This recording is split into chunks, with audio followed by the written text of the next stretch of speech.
About a manhwa called The Patron of the Villains, or Raising the Villains the Right Way.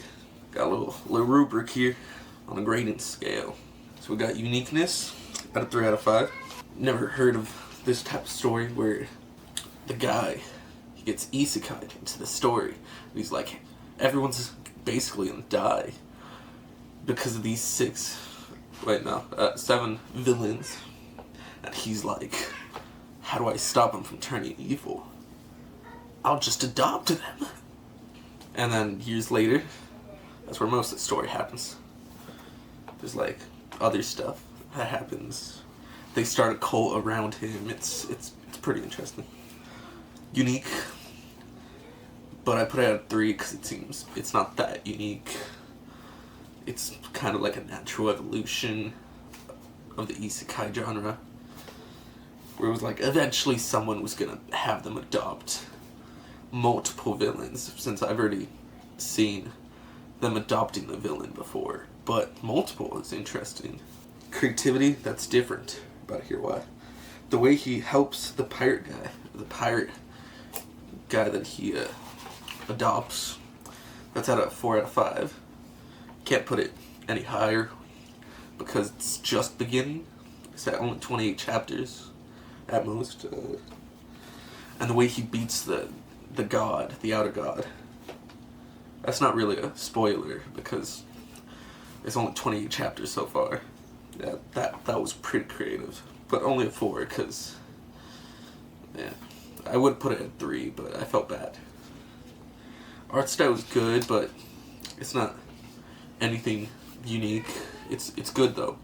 Don't get me wrong. There's good detailing. There's work. It's at a 3 to 4.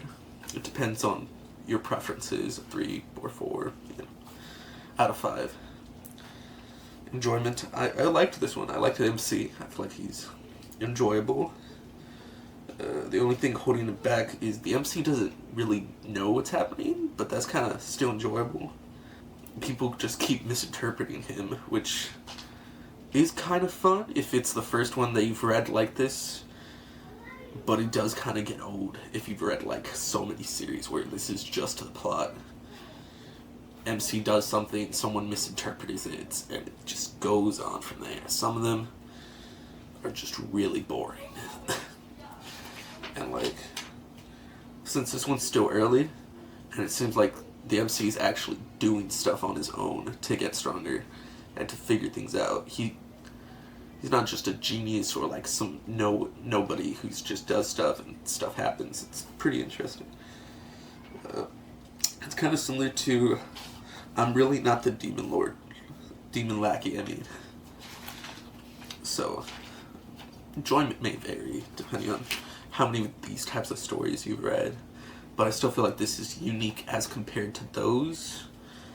So I put it at a 3 to 5. You can at least get a minimum to high amount of enjoyment.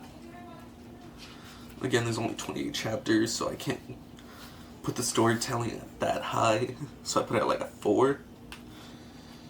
It's still early, but I feel like the author is setting up some threads and mysteries. Since it hasn't reached the 60s yet, I can't say for sure if it's going to be good or not, so I'm just like 4. I mean, so far, again, it's still so early that I can't say anything about the quality, but it's pretty easy to find. It's on Webtoons. That's like immediate 4. If the other websites are like decent, it's a 5, because Webtoons pretty, you just download it and then done.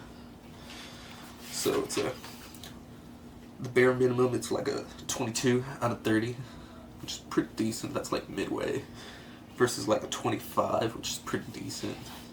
I mean, this is the first one I'm doing, so I don't know how wide-ranging this is gonna be, but like I feel like this one is pretty good as compared to other ones. So yeah, my seal, I'd say like a B+, simply because it's still so early that you can still do so much. You get it?